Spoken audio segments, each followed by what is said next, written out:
It was May 8, 1945. Across Europe, the guns had gone silent.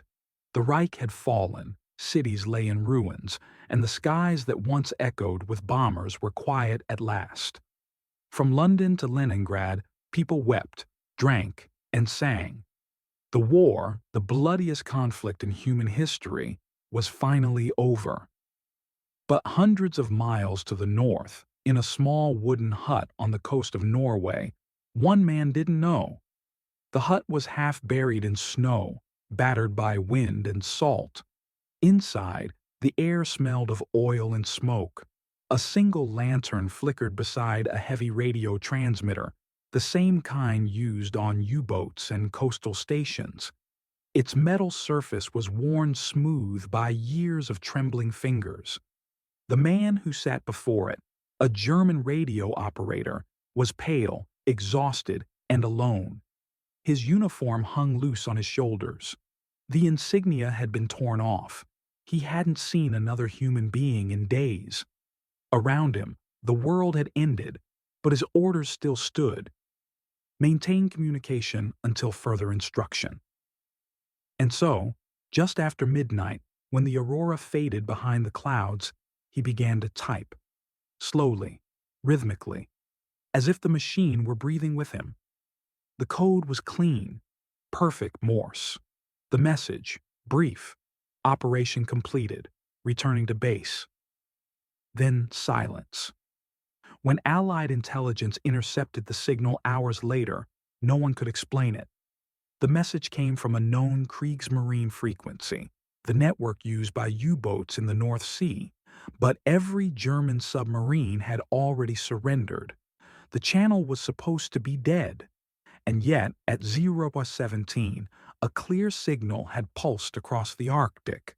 Bletchley Park analysts verified it twice. No friendly ship matched the call sign. No German transmitter was active in that region. Every unit, every code book, every operator was accounted for, except one. A Royal Navy lieutenant, staring at the decoded strip, whispered, "If the war's over," who was he talking to? The message was logged, filed, and forgotten. No one ever responded. No one ever found the source. But among British signal officers, the story began to spread. They said that on the night the war ended, a lone German operator somewhere in the Arctic, perhaps aboard a stranded U-boat, perhaps in a frozen outpost, had sent one final message into the void, a transmission that crossed the world long after it should have gone quiet. No one ever proved it happened, but the tape recording exists, faint, distorted, and buried deep in the archives.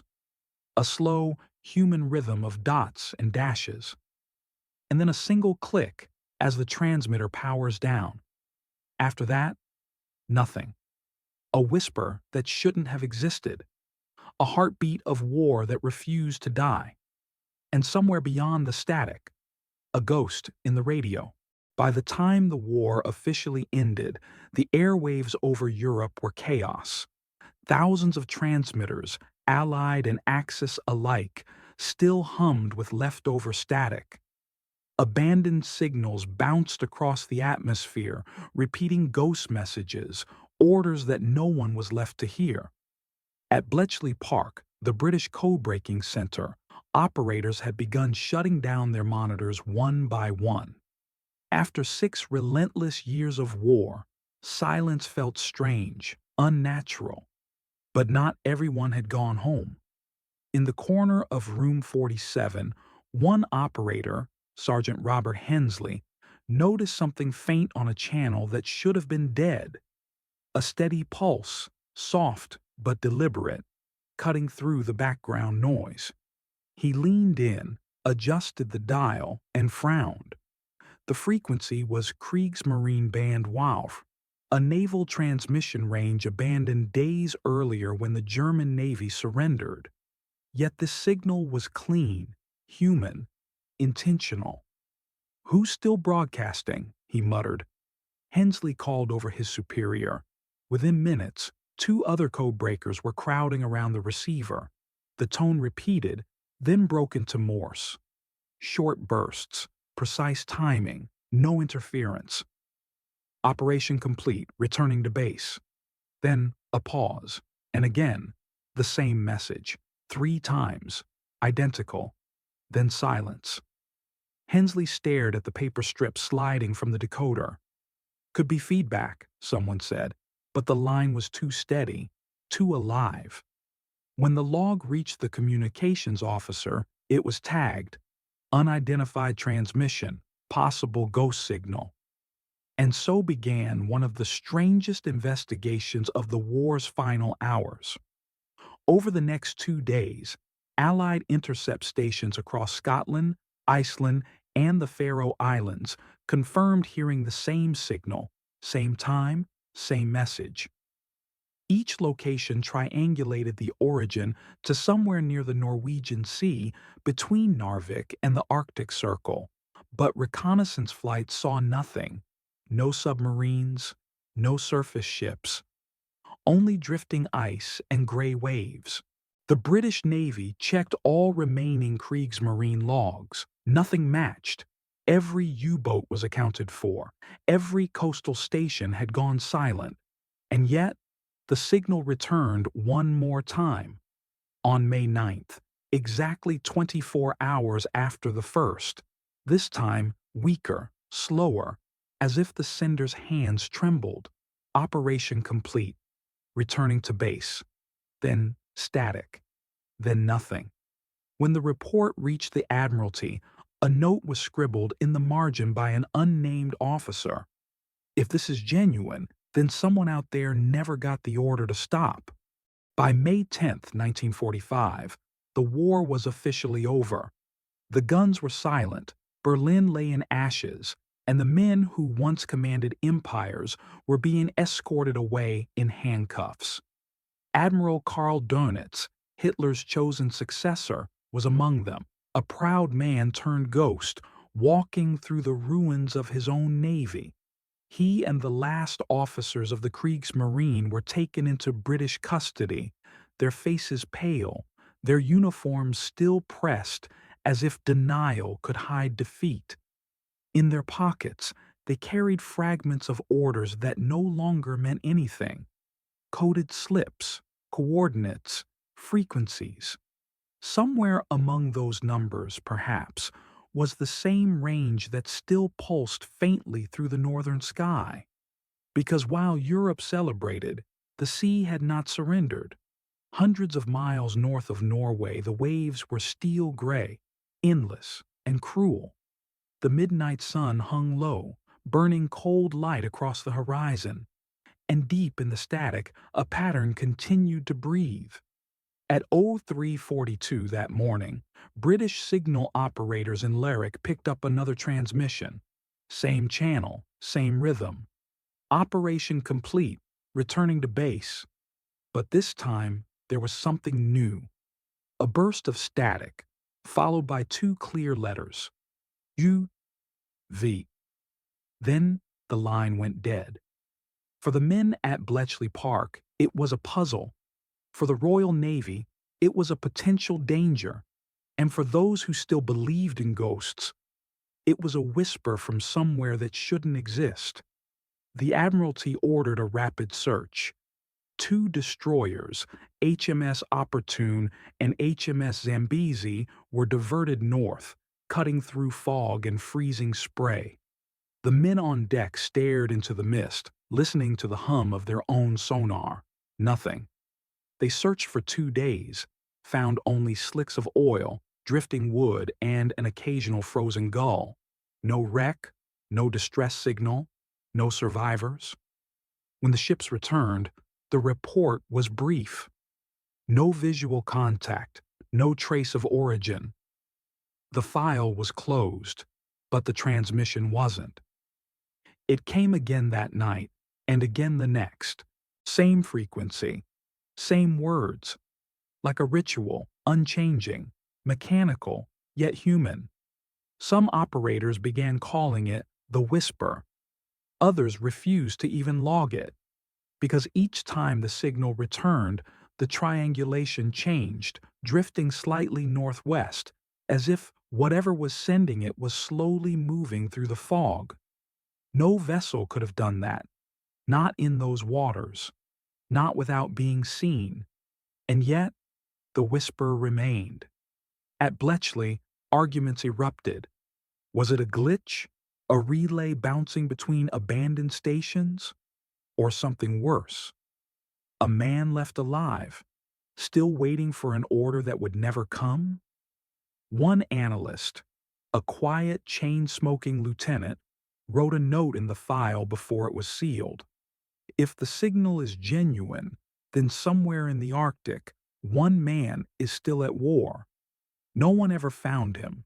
No one ever found the transmitter. But for months afterward, fishermen off the Norwegian coast swore they heard tapping through their radios on clear nights. Faint, steady, like the beating of a heart through static. June 1945. The war was over, but in the Arctic, peace felt like another illusion. The northern seas were still haunted, not by ghosts, but by wrecks, by drifting oil, by the occasional corpse preserved in ice like a frozen memory. British and Norwegian patrols continued sweeping the coastlines, searching for stragglers, U-boats that had never received surrender orders, men still hidden in fjords, refusing to believe the Reich had fallen. It was during one of these sweeps that two Norwegian scouts, Erik Nilsen and Lars Holm, reported something strange. While traveling east of Tromsø, through dense snow and radio silence, they intercepted a faint Morse pattern.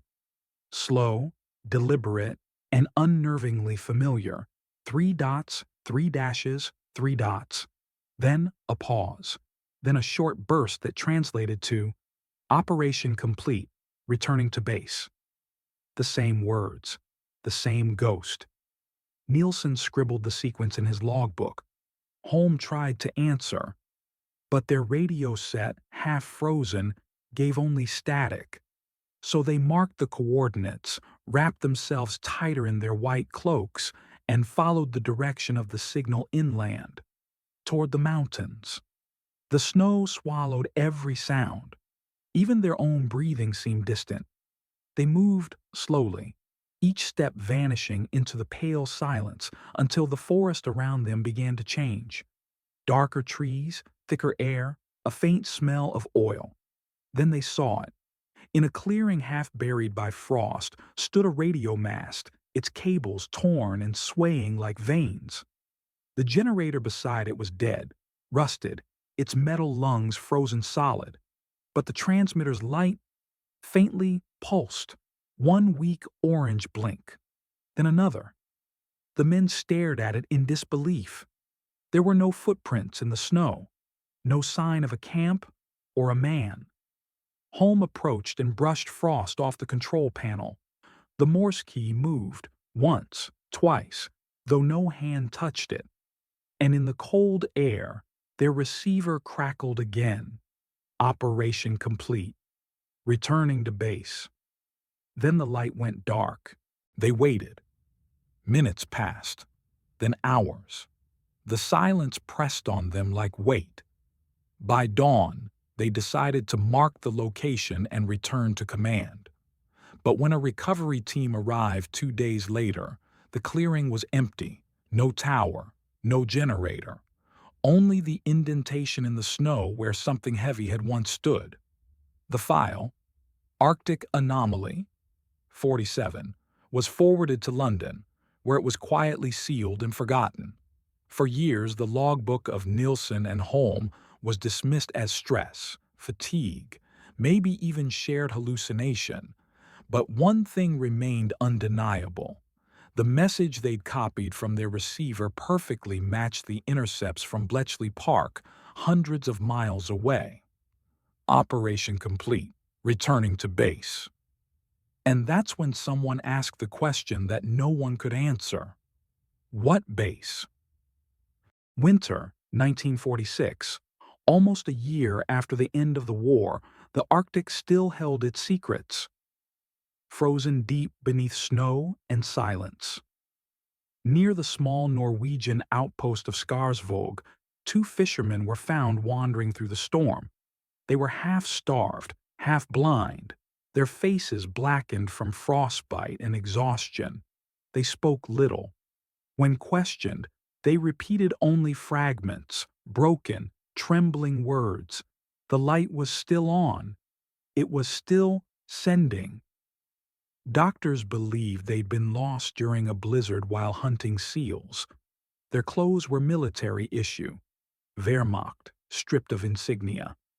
One carried an old radio receiver, corroded but functional. The other clutched a small notebook wrapped in oilskin. Inside were hand-drawn Morse patterns, repeated page after page. Operation complete. Returning to base. The authorities sent both men to a hospital in Tromsø. One died the next day from exposure. The survivor, name unknown, stayed alive long enough to whisper one final sentence to a nurse before slipping into a coma. He's still calling. The Norwegian military forwarded the case to London. The report, labeled Incident Number 91, Arctic Survivors, reached Bletchley Park in late February. No one there wanted to reopen the file. Too many coincidences. Too much superstition. But one analyst, Lieutenant Peter Grant, couldn't let it go. He compared the notes found on the body with archived intercepts from the Lyric station. The timing was identical, down to the second. Grant wrote in his private diary, "It's as if the signal has a memory of its own, not mechanical, something else, like an echo that refuses to fade." He became obsessed. Night after night, Grant stayed in the monitoring room long after everyone had left, headphones pressed tight, eyes fixed on the glowing dials. Most nights, nothing. But sometimes, faintly, between layers of static, came a rhythm. Then silence. Then the words. Operation complete. Returning to base, Grant recorded each instance. By spring, he had logged 37 transmissions. The last one came on May 8, 1946, exactly 1 year after Germany's surrender. After that, the signal vanished. The file was locked away, marked Phenomenon Unexplained. But those who worked with Grant said that in his final weeks, he stopped sleeping entirely. He began to claim he could hear the signal even without the radio. Once, a colleague found him standing in an empty hallway, whispering Morse code under his breath. He disappeared that summer. His flat in London was empty except for a single note pinned to the wall, returning to base. Years passed. The war became history, and history became silence. By 1962, the files marked Arctic transmission were collecting dust in a forgotten archive of the Admiralty. Few remembered Lieutenant Grant, or the two nameless fishermen, or the signal that seemed to echo from nowhere. Until one winter night, a young technician named Clara Reeves reopened the file. She was cataloging old communications, converting Morse intercepts to reel-to-reel recordings. Most were ordinary, weather reports, patrol coordinates, static-filled orders from ships long sunk. But one tape was different. The label read only, "Midnight Sequence, May 8, 1946. She threaded the tape into the player. The reels began to spin. At first, there was only static, then faint, rhythmic beeps. 3 dots, 3 dashes, 3 dots. Reeves froze. The code was unmistakable. The transmission faded, then came again, louder. A male voice, distant, distorted, spoke in English. Operation complete, returning to base. Then silence. But as she leaned closer, another voice whispered underneath. So quiet it was almost part of the static. Words in German. She replayed it again and again, adjusting the levels, isolating the background. Finally, the phrase became clear: Kein Ende, nur Rückkehr, no end, only return. Her supervisor dismissed it as an audio glitch. Old tape distortion, but Reeves couldn't shake it off. Over the next months, she began to notice strange interference across the radio band, ghost signals, faint Morse bursts that matched the exact 1946 transmission logs.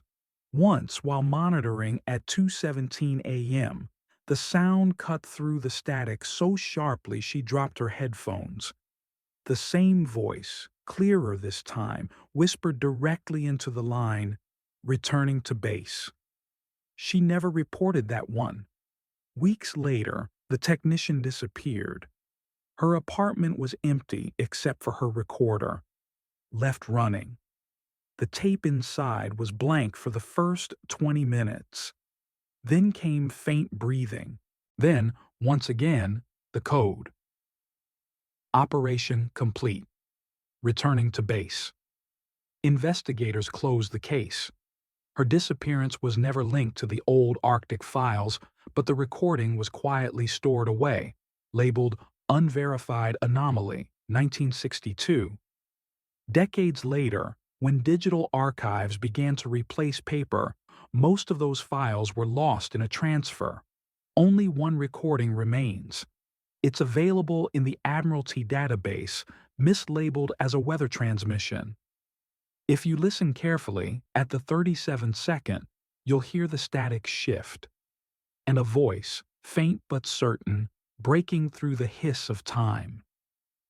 Operation complete, returning to base.